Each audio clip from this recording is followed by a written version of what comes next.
Hey guys, are you going through tough times? Have you been knocked down and you're struggling to get back up again? Or maybe you're wondering if you've got what it takes when life punches you in the guts. Do you have what it takes to get back up again? If you're wondering if you have what it takes, or if you're a guy right now who's down and man, the count is like 7, 8, and you're like, can I get up again? Do I have what it takes? You are going to be inspired by today's podcast. This story is so inspiring. There's actually a Netflix documentary made about this man called The 7 Yards.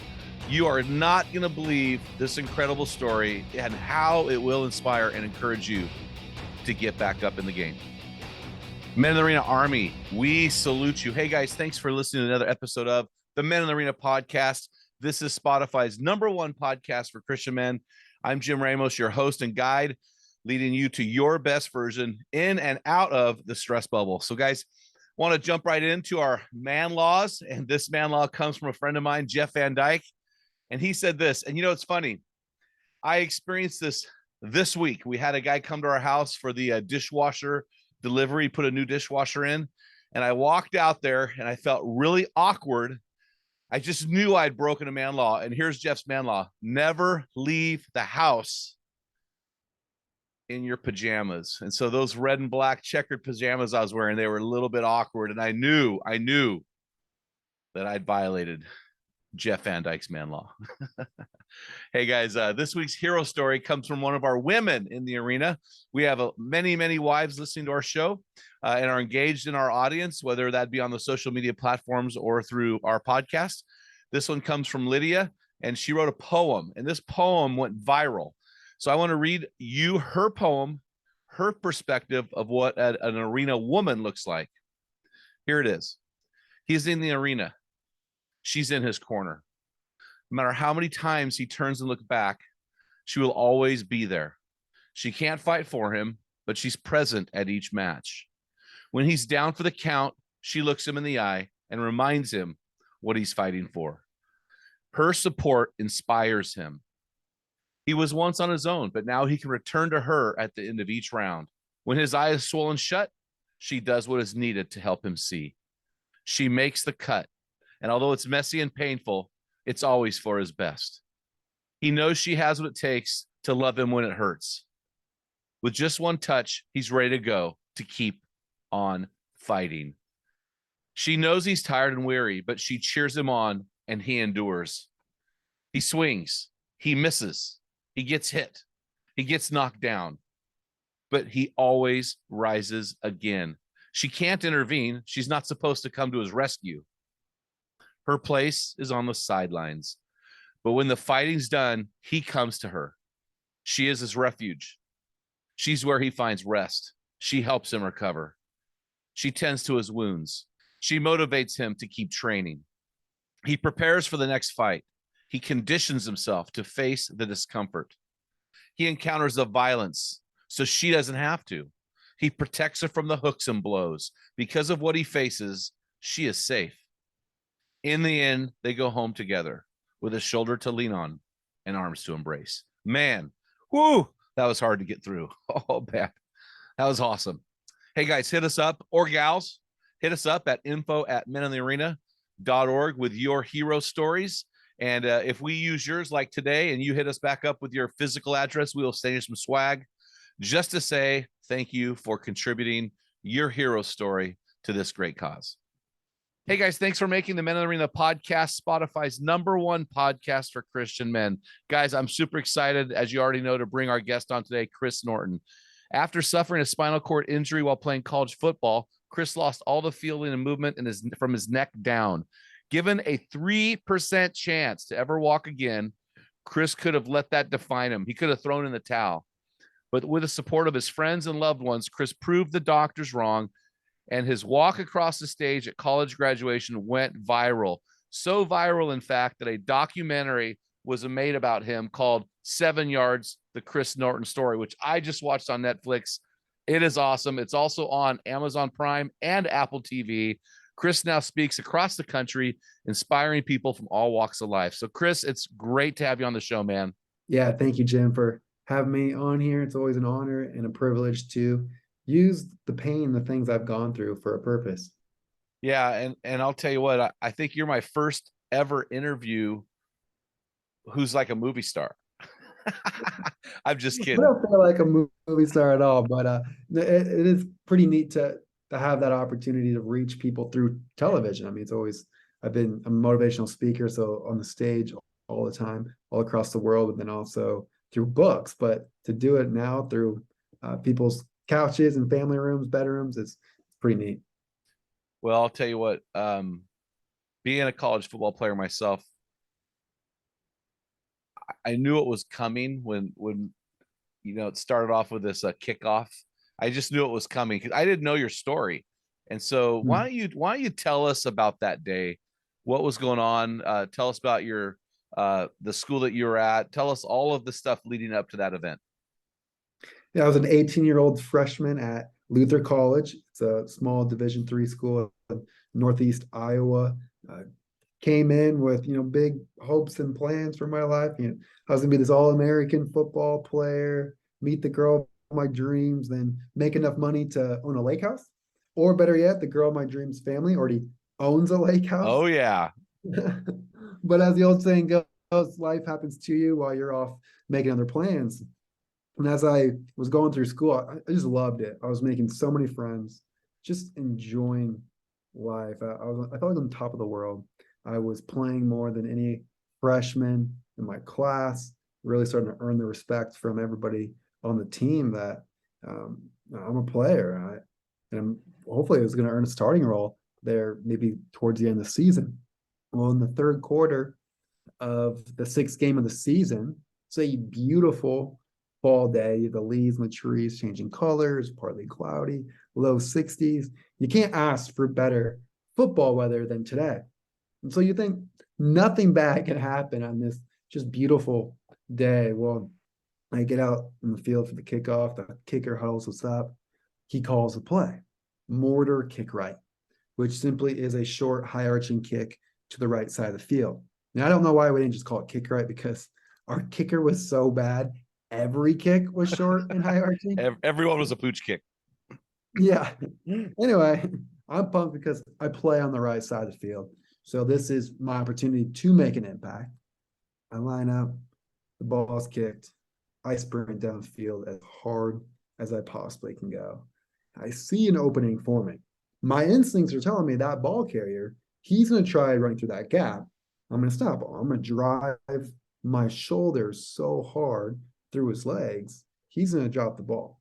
And leading up to this, like in high school, I was voted hardest hitter on my team all 4 years of high school, and not one concussion. I never had any concussions. I've never been a dirty head hunting player. I just knew how to use leverage, get low, and blow people up with my shoulder. Well, this guy's huge who caught the ball. He's like a fullback linebacker, middle linebacker type of build. And I knew I had to go low to take him out. And so I dive for his legs, but I mistime my tackle by a split second. I mistime his speed compared to mine. And then you kind of lose him in the pile and the blockers where my head collided right with his legs instead of my shoulder. And the next thing I know, I'm lying there face down, motionless. I'm completely conscious. I'm listening to the sound of players crashing into each other above me. The whistle blows, the pile clears off, but I can't move. Mm. No matter how hard I try to push off the ground, nothing is working. It I'm telling myself too, like, Chris, like, get up. Like, they're gonna stop the game for you. Like, this will be embarrassing. That was like one of my worst fears is having the game stop for me. I want to be a tough guy. I'm gonna somehow get to the sidelines at least before asking for some help if I can help it. Well, nothing's working. It feels like someone flipped the power off to my body. Wow. And what I didn't realize, it was a severe spinal cord injury. And my life would be completely changed from that point forward. So you suffered a dislocation between the C2 and C3, is that right? Well, I fractured my C2, C3, C4 vertebrae, and I had a dislocation that was so severe that it punctured into my spinal cord. Oh gosh. So at what point you're on the field, the game has stopped. At what point do you realize this is going to be a game or a life altering event? It took a little bit. So at first, I'm telling myself, okay, it's gonna be fine. Nothing bad.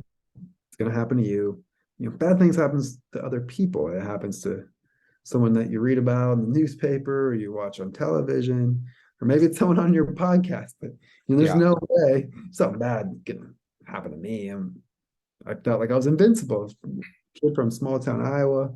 Yeah, just bad things happen to others. Yeah, for And sure. so they're going through, asking me questions like, Chris, can you try making a fist with your hand? I try making a fist, nothing's happening. Chris, can you feel this touching your legs? I still can't feel a thing. They roll me onto my back carefully. I make eye contact with the first person that I see directly at my feet. It was a student athletic trainer. And I could see in her eyes, she was terrified. But again, I'm brushing it off. I'm like, okay, she's a student. Maybe this is a little overwhelming for her. It's going to be fine. And this is probably a bad stinger. I've had bad stingers Yeah. before, where your body goes completely numb for a little bit and tingling sensation. Then it comes back and you're fine. Well, I'm just waiting for it to come back. But time just keeps on ticking, and there's Mm. still no changes to my movement or my sensation. Then I hear the paramedics redoing for a helicopter.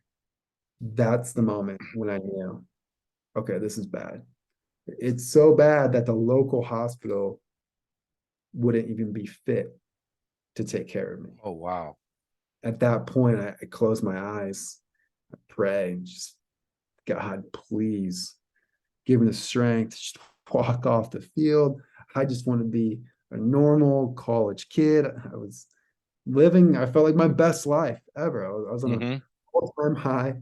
Like, whatever you do, please do not change this for me. I will give up sports. Like, that was my bargain. Like, I will give up all sports for the rest of my life if you could just give me the ability to walk and let me get back to how things were before. But the idea of leaving school and not being a walk was just so overwhelming. I was doing anything I could to try to calm myself down. But little did I know that God had a bigger plan for me than a plan I had for myself. And eventually, I'm loaded onto the stretcher, and that's when they take me off the field. And I'm flown to Mayo Clinic in Rochester, Minnesota for emergency surgery. Oh, man. So you said you prayed.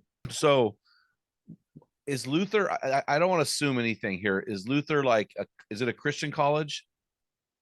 It's Lutheran, but Okay. it's pretty affiliated. I feel like it's a pretty liberal school though.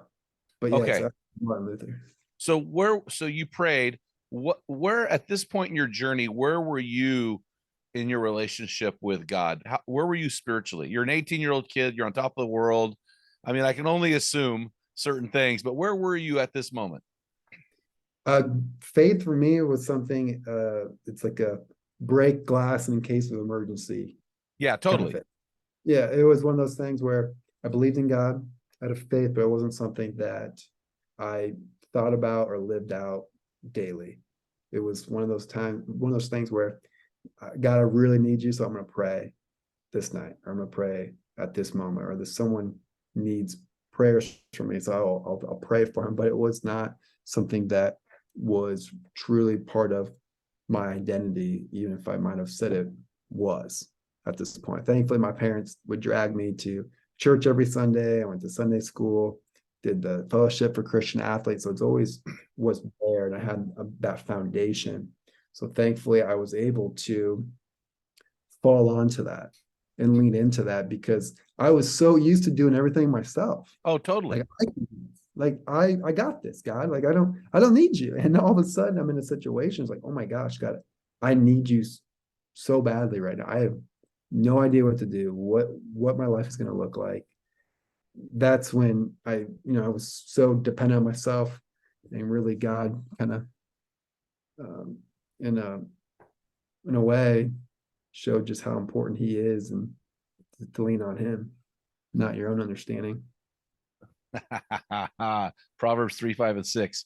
So when I was watching the documentary, I'm always watching like, okay, who is this guy? What's his story? What am I getting? And I instantly knew I was going to love having you on the show. But it seemed like the people that produced the documentary were really trying to shy away from faith a little bit. Like I could tell, I mean, maybe I'm wrong here. I could tell your parents were solid Christian people. That's how it came across to me. Like they're saying things that I was decoding as Christian. Is that a right assessment? Yeah, absolutely. They're uh, Christians, and actually the filmmakers it's actually a Christian group, Oh, but I think, wow. Okay. yeah, they wanted to make sure that the goal was, let's try to be a light in the world. Let's try to inspire people and Totally. have faith in it without it being, try to meet people where they are and try to get onto places like Netflix so that you can Yep. reach a soul that might turn away from something that has maybe comes out too strong, I guess. Is Well, my but I mean, I loved it because I thought, okay, there's enough here that a believer can say and see that this is a Christian documentary without being over the top. But I'm wanting to. We have a lot of guys right now, Chris, that are really struggling. I got an email yesterday from a guy. He's got stage 4 cancer, and we've got a lot of guys that are literally fighting for their lives, like you were that day on the helicopter ride. And so I think that your story can really inspire these guys to get up after being knocked down. As you look back, so that was in 2010, so that was 12 years ago. As you look back on your faith then versus now, how has this injury changed your faith and positively? There's so many different ways changed. I'll start off with, first, I started to recognize the little blessings in Mm, my, like you when you get taken away where you can't feed yourself, you can't scratch an itch on your face. mm, You want to drink of water, you got to ask someone for a drink of water. You can't even use the restroom on your own. Like I got stripped away from everything. I felt like an 18-year-old newborn baby in a way that can mm. just communicate. And it was so, at times, humiliating, but yet humbling too at the same time. And it really helped me to recognize, not the obviously there was times where I felt sorry for myself, don't get me wrong, but it, it taught me to appreciate what is most important in life. And what I found, what was so valuable, is relationships. You're having a faith to fall onto, to have friends in a community that would step up to be there for you, to let you know that you're not alone. And I started to recognize that, of how, wow, I can't imagine going through this without family or friends. I think, to my faith, I really started to just give thanks more Mm. often.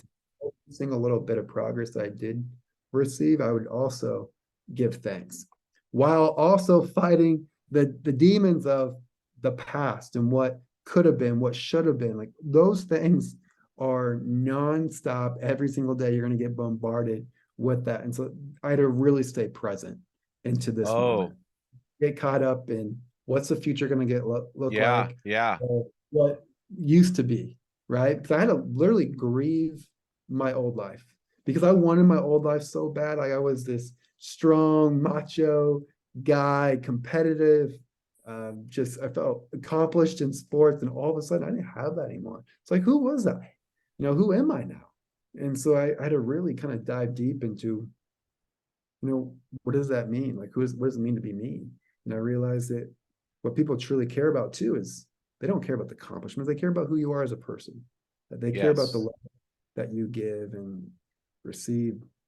And so I started recognizing some more important values of life. And then to add on to the faith question, the thing that faith gave to me as well was the light at the end of the tunnel. Like Mm, this is really bad right now, God. You tell me you have plans to prosper me, to give me a hope and a future, and not to harm me, which is uh, you might have to remind me of the Bible verse on that one. But like, how can that be? Like, this feels like harm. Like, how is this plans to prosper me? And I don't understand this at all. And so I had to wrestle with some of those things from scripture that I was told, but I had a choice then. I was like, well, do I trust in him mm. or do I just quit and give up? And I decided, you know what, God, I'm going to trust in you. I don't know what you're doing. I have no idea what's happening or how anything good can come from this mess. But I'm going to believe and I'm going to fight like heck, trying to get out of this and trying to get the most of my physical strength back as I can. Yeah, And that's really powerful, man. So you quoted Jeremiah 29:11. And wow. then I know Romans 8:28 has to be a verse that you or any guy who's been knocked down is struggling with. And it says, for God works all things out for the good for those who love God and are called according to his purpose. I'm sure you quoted that verse in your head a few times, wondering what good can come out of this. Mm-hmm. Oh, So absolutely. so okay, so you're in the hospital.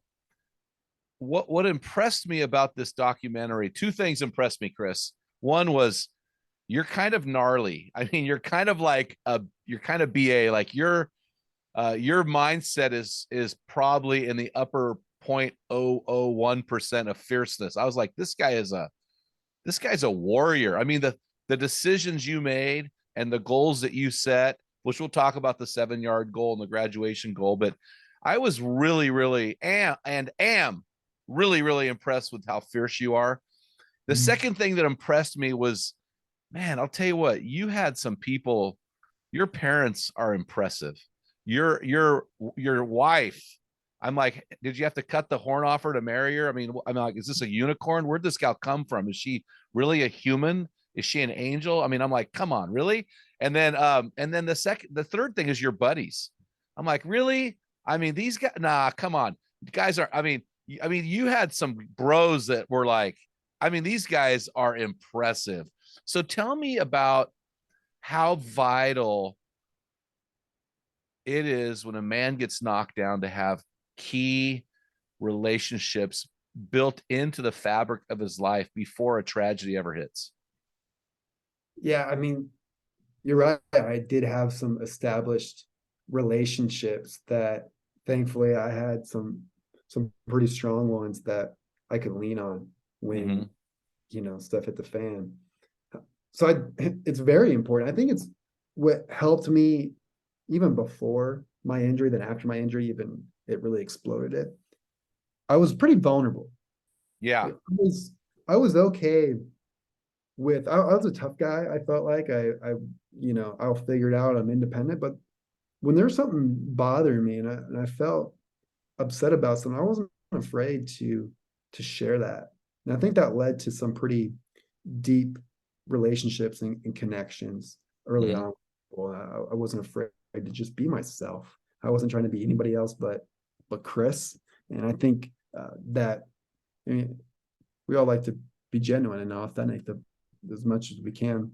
I think that helped lead to some good relationships. But then also afterwards, like after my injury, a lot of my friends, I didn't even really know them before my Yeah. injury. Like the guys that you're referring to, they stepped up to be my caregivers. They would even sleep with me at night because I needed someone to help adjust my arms, legs, or blankets when my body would have these uncontrollable muscle spasms. So I had a bunch of people step up, and I'm just like forever grateful for that. And my injury really, again, like I said, took another level to vulnerability of like, hey man, I need help. I need you to help change my shirt. I need you to help, with this. And they were willing to step up to the call. They knew I was in need.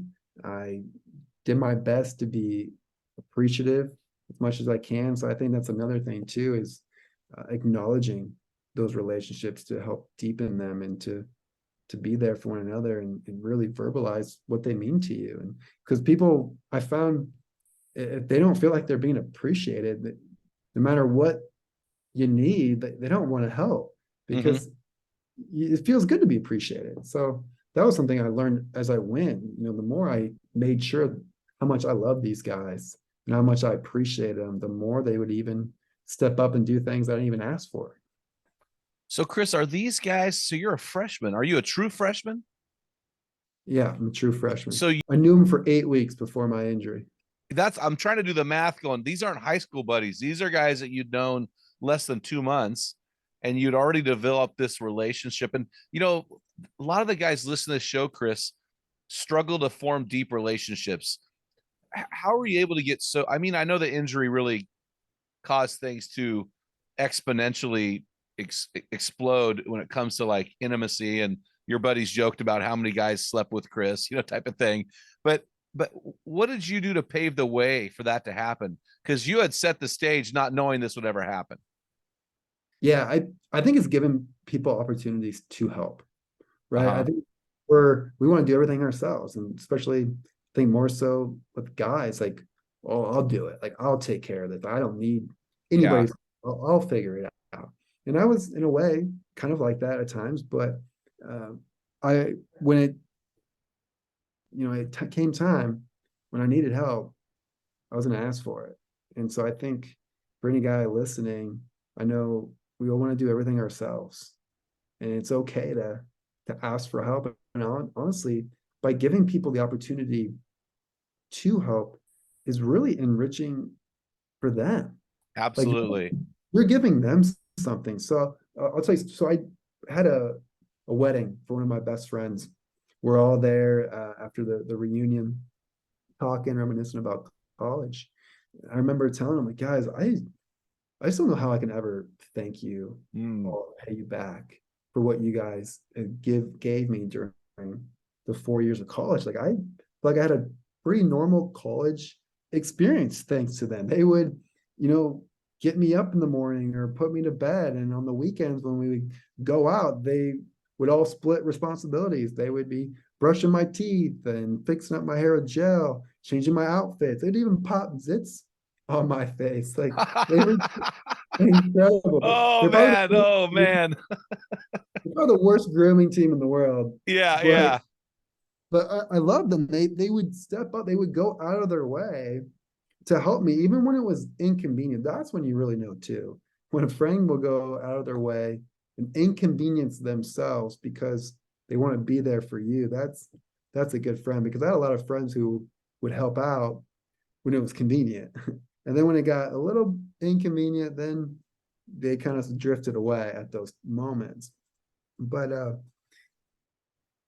when I was talking to these guys at this wedding, they said, Chris, actually, you don't realize how much you've given us Oh during wow. a period of our lives when we're searching for ourselves and trying to understand who we are and what we're going to do with our lives. And there's so many temptations and selfish endeavors in college, but you made those 4 years so meaningful and purposeful for us. And by having that opportunity to be there and to serve you in that way was something that, they said they'll never forget, and something they cherish because they were given the opportunity to help someone in need. And what I found too in my own life is your life is as rich as the lives you enrich.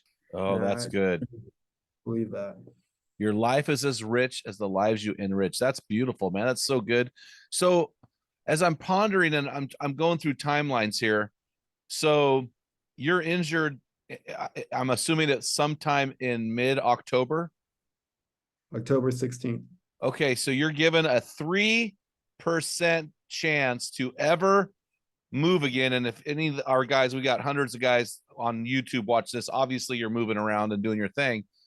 So it would be easy to become a victim here. And I think your buddies wanted to help you because they realize you're more of a warrior and not a victim, even though you've been in this traumatic um, experience.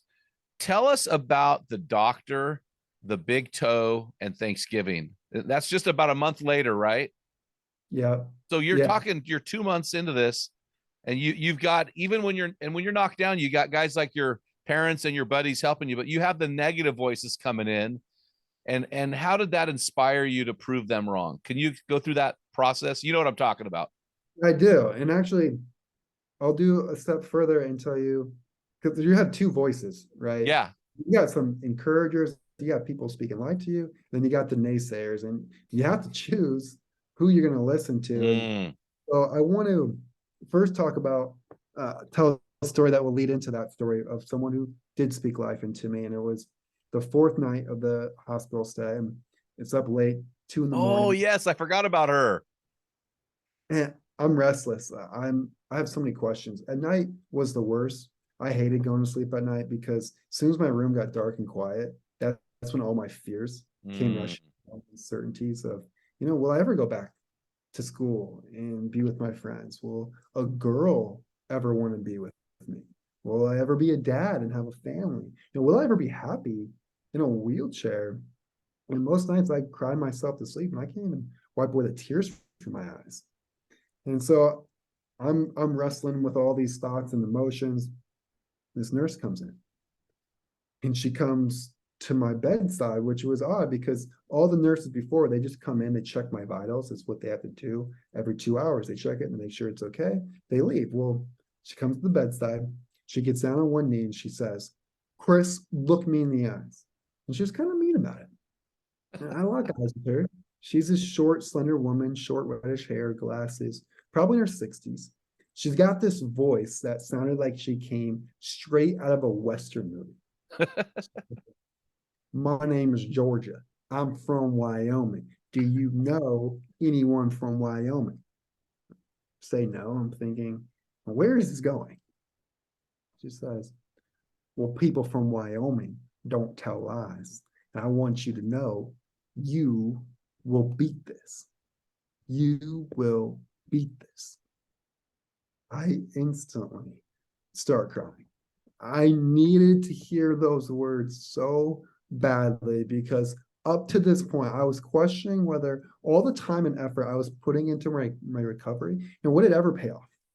But in this moment, it feels like my faith and hope is completely restored. And so when I start therapy the next day, I can hear those four words echoing in my head. And day by day, I get stronger and stronger. Well, fast forward 5 weeks, and I'm still in the hospital. I'm, able to move my arms a little bit more. I'm regaining sensation throughout my body, but I still can't move anything in my legs. Like Yeah. that's all I'm hoping and praying for. I want to move something in my legs. I want to hopefully walk one day. When I wake up to a brand new sensation in my left big toe, and it feels like I can feel the crisp, cold air stronger in this spot better than any other part of my body. And to me, that's a sign of progress. Something special is happening. And I can't wait to tell my doctor about it later that day after our weekly team meeting called Rounds. And Rounds involves your entire care team, physical, occupational therapists, nurses, doctors, your social worker. Well, I hate these meetings because they often talk about you as if you're a number on a chart instead of a human being. Then the worst part for me was when they would list all the devices, medical care, and services that you're supposed to need for the rest of your life, as if I was never going to recover from this point forward. And I was getting better every single day, so don't write me off so quickly. To get through these meetings, I typically space off and focus on other things. Well, finally, the meeting's over. I brush the negativity off because I have great news for my doctor. And so I ask him to stay behind. I start telling him about the left big toe. And I could tell right away from his body language, he didn't really care. So I asked, "Well, can you take my shoe and sock off to get a closer look?" I know something special is happening. He refuses. He says, "Chris, you're experiencing a phantom feeling." And these phantom sensations happen a lot with people with spinal cord injuries because there's changes to their body and what you're experiencing and feeling. And it's easy to trick yourself into thinking those sensations are progress, but they're not. But I knew these feelings were different. It wasn't this phantom feeling. He didn't care. And then the last thing he tells me before he walks out of the room is, Chris, you'll never move anything in your legs ever again. Turns, walks out like, no big deal. In under 2 minutes, this man had ripped through everything I've been working towards day and night to achieve. I was devastated. Thankfully, I was with my dad, who I consider to be one of the strongest individuals I know. I've never seen him cry until this moment. And with tears in his eyes, he turns to me and says, Chris, do not let anyone determine your outcome but you. Mm-hmm. I look back and tears in my eyes. I say I never will. And then I hear Georgia's 4 words. You will beat this. And this wave of motivation sweeps over me. I become bound and determined. I'm going to go prove that doctor wrong. And not even a week later, on Thanksgiving morning of all mornings, I wiggled that exact left big toe that buzzkill doctor said I would never do again. Yeah. I was pumped. I was so fired up. I was telling every nurse and therapist that day, you go find that doctor, who I like to call Dr. Phantom. You bring him into my room and tell Phantom this as I wiggle my toe in his face. Fortunately for him, though, he was gone, which probably worked out for the best. I was really fired up. For sure. Probably said something I would regret later on. Yeah. But that toe wiggle, it became so much more. I started to get strength in my quads, hamstrings, eventually able to stand up with assistance. So it was quite the Thanksgiving day for our family. Yeah, and you kind of messed with your family a little bit, but I'll let them watch the movie to see how you messed with your family on that day. So in typical Chris Norton fashion. So did you ever see this nurse Georgia again? Yeah. So actually, a little over a year ago, I decided I wanted to track her down. Oh, yeah. Call her to thank her for what she did for me. And from talking with her about that night, I discovered after all these years, she never said, you will beat this. What? What she actually said was, you will get better. Sometimes we hear what we're feeling at the moment. Yeah. What's most important, though, is the love and conviction behind your words. Maya Angelou, she summed it up best when she said, I've learned people will forget what you said. People will forget what you did, but people will never forget the way you made them feel. And how she made me feel that night was, you will beat this. And that's how I interpreted those words. And so I was completely blown away when she told me that. And at first, when she told me, I was like, oh my gosh, like we've already did the movie, we did the books. I've already had 2 books. I do my speaking. It's all, you will beat this. I'm like, what am I going to do? Like, I feel like a fraud. Like, I was embarrassed when she told me that. I was like, oh my. But as I've been able to kind of process that and why, how did I interpret it like that? And that's what I came to understand is it was really the conviction, the love behind the words that's how I took it, and how we all do that in some way or another, and how we communicate with one another. So I think it's an important lesson. So did you have any other moments of darkness? Is there a darkest moment that you can reflect on? Almost every night. Yeah. It's hard to put one over the other, but those nights of trying to go to sleep with all my fears and worries, just nothing to deflect them away, nothing to distract myself. Because that's one of the things too, like during the day when that sun came up and it was go time, that's when I felt alive. Like I felt I was progressing towards my goal. And I could use those distractions to kind of put aside this fear of not getting my strength back and not being able to go back to school, not being able to have relationships and friendships. So I felt empowered when I was working towards the goal, and when I just had to lay there and do nothing, I felt hopeless and helpless, really. Well, you said something twice I want to draw attention to. And I think as I was listening to your story and as I've read your bio, and I've already said that you're fierce, you're a warrior. That is an internal, that's a beat. I told speaking at chapel for our football team last week, I said, football's not a game played between the lines, it's played between the ears. And clearly you've got that down pat. So you used goals to move you forward.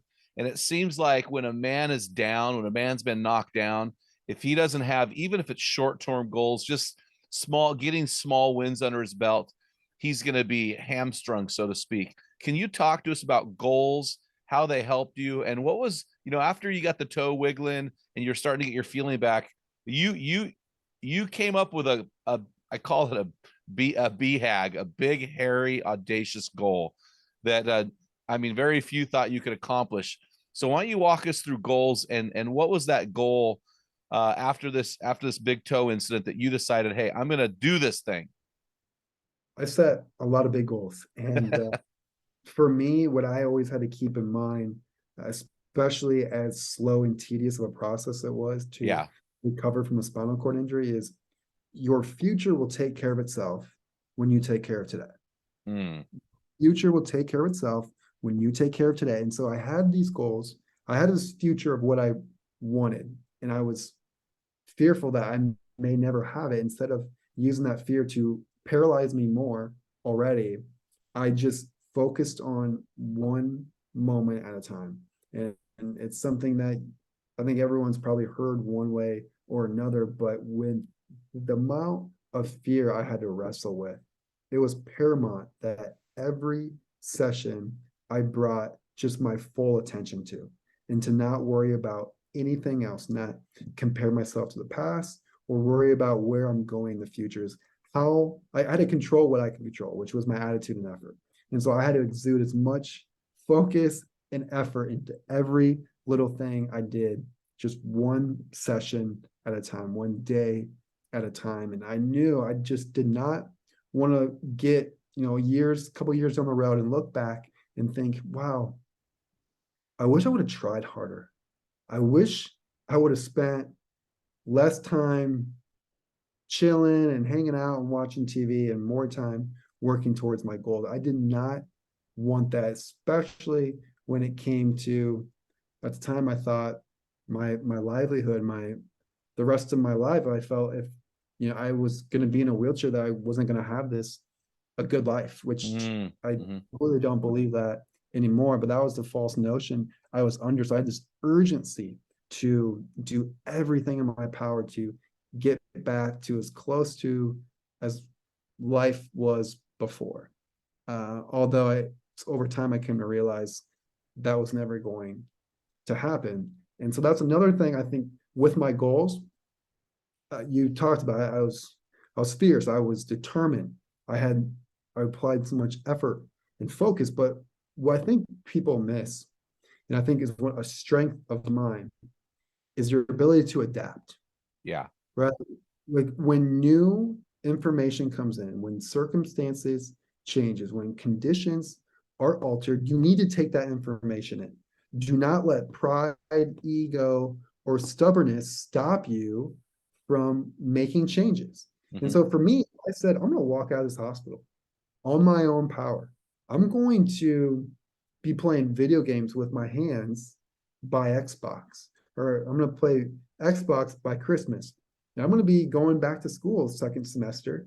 And I even told my roommate, hey, I'm not going to be able to sleep in the top bunk, unlikely. So I'll have to take your bottom bunk. And this is an inaccessible dorm. But I was determined, like, I'm going to get back. Like, I'm going to put so much time and effort into this. Like, I'm going to beat paralysis by hard work. Well, it doesn't work like that. And honestly, the goal works like that either. You can't just achieve every single goal just through pure effort. Like, you have to consider, again, information, circumstances, conditions, and you must be willing to adapt. And that's what I was willing to do. I was willing to adapt as I gathered new information, and I've continued to adapt my goals without compromising my effort, right? That's the biggest thing. People feel changing or adapting is a sign of failure. Well, I don't feel like I'm a failure, although I didn't walk out of the hospital on my own or I was playing Xbox. Like I accepted that this just wasn't in the cards, and that's okay. And I hope for any person listening to this, it's okay to have that ironclad will, which you must have. You have to have that determination. It's okay to change course. And so don't ruin yourselves or get yourself in a bind just because of ego or pride. You're saying something so powerful and so profound. It's easy to miss. So I just want to articulate it again because that was so good. That was so powerful. No matter what we do in life, we have to adapt. Here's an example. I'm your parents' age. We are all gonna die. Hopefully we'll die of old age. But if we don't adapt to the aging process in a healthy, positive, winning, tenacious attitude, we're going to be frumpy and grouchy and lazy and die a poor death and live a horrible life. And so life itself is about adapting. So your case, it really it really sped it up because of your situation. But I want to read a quote that you had in your bio that I'm saving for the perfect moment, and it's right now. And you said this, and I think this is speaking to tenacity and adaptation. You said, but our lives aren't shaped by circumstance. They're shaped by us. Perseverance isn't about the physical act of standing. It's about attitude. It's about the ability to shape yourself in the face of adversity. And I think that's so cool. So you, at some point, you decide, I'm going to walk across the stage at graduation. So this is, that's a goal that's, that's several years now. You've got to work on that. Can you walk us through that goal and how you went through accomplishing that? Yeah, it was one of those goals that I had no idea how it's going to accomplish. I couldn't even walk Yeah. without breaking, without a harness system, without multiple therapists. I had people pulling my legs through, but that was the goal I just kind of projected out there when I found, and especially from this moment, and that's what I try to do with all my goals now in life, the big ones, is I try to manifest it. I speak it into existence because I'm someone, when I tell you I'm going to do something, I'm going to do everything in my power to do it. Like, I'm not going to just blow smoke for show. Like, if I tell you I'm going to walk across the stage, I'm going to try to figure out the best I can. And that's exactly what happened. Is I don't know exactly what's going to happen across that stage. I don't know what's my physical strength will look like in the years from now, but I'm going to do everything in my power to make that happen because that's what I committed to. I believe in it. And that's also what I've told other people, and they're going to help me hold me accountable. Accountable. So Absolutely. I'm a big believer in just sharing your goals and open up, allowing other people to help you stay accountable for it if it's important enough, right? The ones that are important enough to me are the ones that I talk about, and I often can't help but talk about it because I'm so fired up about it, and that's when I know it's worth it to pursue at just full speed ahead. And so that was kind of my process behind sharing it. And I also wanted to share it because I hope that through the courage that I had to put out this huge goal, that maybe they would find their own courage to go out their goals as well.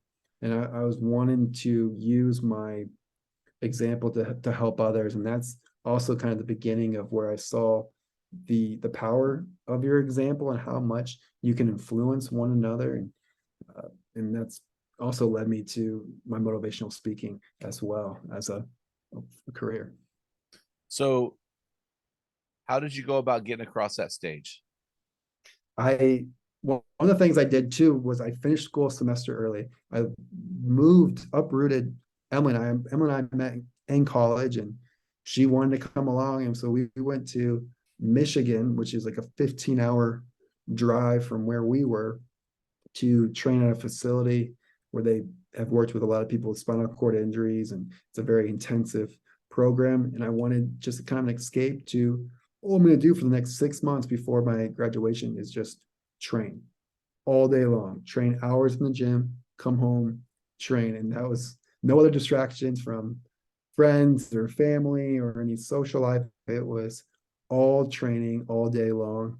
And so that really helped prepare me. And I also knew I wanted to, I couldn't walk completely on my own without someone being there. I Uh-huh. got to the point where I could walk with assistance from one person, and I ended up walking better with Emily than any of the therapists I've ever worked with. I knew she had to be the one who was going to help me walk across the stage. Well, then I had the brilliant idea to add even more pressure to this graduation weekend by proposing to her the day before Yep. graduation. Yeah. 10 times more nervous for the proposal than the walk in front of thousands of people. Thankfully, though, she said yes, so it all worked out. Otherwise, that next day would have been really awkward. Yeah, for sure. But it all worked out. And so graduation day, it finally came. We woke up really early in the morning to give my time body to adjust. And then also a blessing. My body doesn't respond well to extreme temperatures, whether it's heat or cold. And when I get really overheated, my body strength really decreases, where I'm kind of like I think of myself as like a Gumby, just kind of like loosey goosey, and I don't have much strength to take steps. Like I wouldn't be able to walk when under heat, and it's an outdoor graduation. Well, there was rain, and so they moved it inside Oh, wow. the gym, which was a godsend to have the conditions more controlled. And so I wouldn't get overheated, because graduation, they take hours until Yeah. you finally get across the stage. So that was huge. I'm feeling like puking, but finally I get called. I'm extremely nervous, and I'm also worried that people are going to boo me off the stage. It's already a long graduation, right? And I'm going to be taking my sweet time going across the Yeah. stage. I was like fearful that people are going to be checking their watches. Like, okay, man, let's get across. I don't know what exactly this goal is of yours, but the opposite occurred. People, erupted in applause. They were cheering me on. They were crying. I was just locked into my steps. And when we finally got to the end and looked up, it was a pretty beautiful moment to see how much it meant to everybody in that room. But then it would go beyond that room, because we got it videotaped, we shared it online, and then it went viral. So it was a really special moment for all of us, and to really validate too some of our hard work, because there's so many times I ask myself, like, what am I doing? Like, why am I working so hard to walk across the stage? Like, this isn't Yeah. gonna Yeah. change my life in some profound way. I'm giving up so much time and effort to get across the stage. But then all this has come from it, opportunities to share my story, and um, I'm grateful. Well, in the video, in the movie, she's walking you across the stage face to face, right? So she's walking you across the stage, you get the diploma. Well, then you're engaged, and then I think it was 5 years later you got married, which really the title of the movie threw me off a little bit. I thought it was a 7 yards in football. Then I saw the graduation. I thought, oh, it's the 7 yards of graduation, but it wasn't. The story of you and Emily is really beautiful, and I'm gonna challenge our guys to go watch this movie so they can learn more about the story. But tell me about the 7 yards really was about something different. And when I noticed the 7 yards, you were walking with Emily differently. So you can explain the goal there and how that played out. Yeah, so 7 yards came from the 7 years since my injury Oh, anniversary. And then 7 yards is a holy number. It's 3 yards further than the graduation walk. And then you're oh, right. Instead of her walking in front of me, which she did for the graduation, that gives me by far the most support. We decided we're going to walk side by side, the same yeah. the rest of our lives together. And that was a Oh, huge challenge too, to get my body ready for that lack of support from the front, and I could lean on her. And from the side, I had to do even more work. That triggered another, years of training to even be ready to do that. Yeah. So I'm gonna let the guys watch the movie themselves, but so when you watch this unfold, you're thinking that, well, this guy's got a long road ahead of him. His body has been severely traumatized. He's got these great goals. He's fierce, and he's got this beautiful gal who loves him and who's a servant. Man, they're gonna live happily ever after. But here's really where the story kind of begins for me. It goes back to this whole attitude that you have about winning and serving and being fierce and enriching the lives of others. Can you tell us about a decision that you and Emily made about your family and where you are today? This is truly amazing to me. Yeah, we were in our little apartment in Florida when the phone rang, and it was from Whitley, a 17-year-old girl who was been in the foster care system since she was young. It's someone that Emily has closely mentored for years, and I could hear through the sobs in the phone. She asked, "Will you please be my foster parents? No one wants me, and they plan on putting me in juvenile detention until I age out of the system." Oh And my so Emily gosh. and yeah, For we're talking about, not committing a crime, just go to juvie. yeah, because they don't know what to do with her. Um, she's gotten in some trouble, but she was getting bouncing from home to home, and they were kind of getting to the point where they were just going to lock her up. And so we talked about all the challenges that would come with being foster parents to a 17-year-old when we were only 23 and 24 years old ourselves. We were only 6 and 7 years older than Whitley. And then we would be her 18th placement. Oh 18th. man. Yeah. But more importantly, though, what we discussed, and what would happen to Whitley if we didn't do anything? She didn't have anybody else. She was counting on us. And so we said yes. We brought her in, and our goal for her and her own goal was to graduate high school on time, which wasn't an easy task.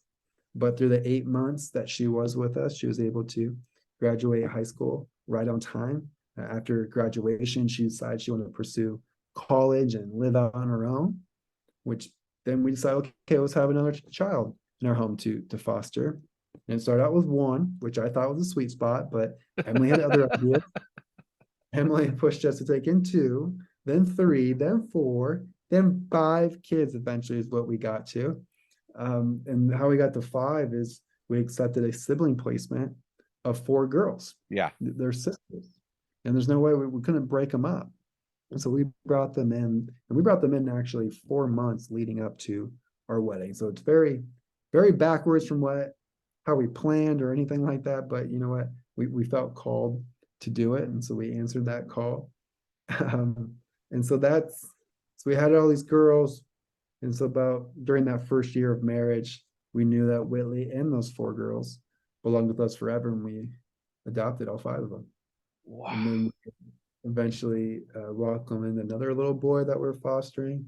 We adopted him in June of 2021. And so we have 6 kids, and then we've continued to foster.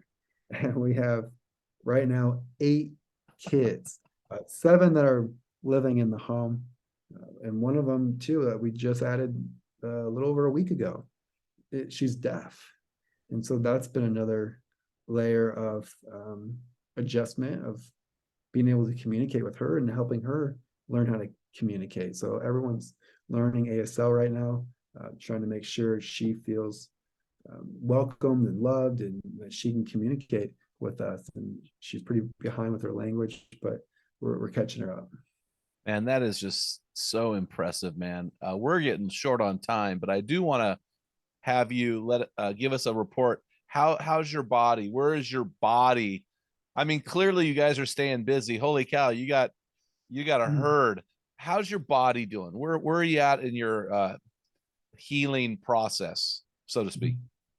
Well, I feel healthy. I feel good, but I have not committed the insane hours that I was doing towards my physical therapy. I was doing sometimes 4 to 6 hours a day of training. I just, with the new commitments and family and Oh priorities, yeah.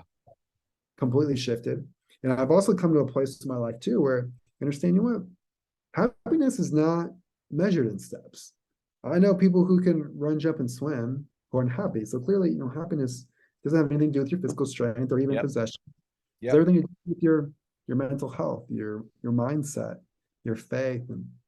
And so I've really come to a place where I recognize that. And again, it's, my life feels rich because I feel I have the opportunities to enrich others through my speaking, my foundation, my family. And so while I continue to train to maintain strength and healthiness, it's not this number one priority kind of thing where I'm committing hours and hours to. There's other things that I love doing. Oh, man, that's just so inspiring. So how can our guys get a hold of your books and if they want you to come out and speak, what's the best way to get a hold of you? I'd say go to my website, chrisnorton.org is a great spot to go where you can learn about my speaking, the books, my foundation, the movie. Our foundation, we improve the lives of those with physical disabilities. One of the ways we do that is through a wheelchair camp for wow, the children who have a physical disability. And because of our sponsors and donors, it's completely free of charge for them to come out for 4 nights and zip line, horseback ride, laser tag, among so many other fun events that we do. And we're working to expand that family concept, wheelchair concept across the country.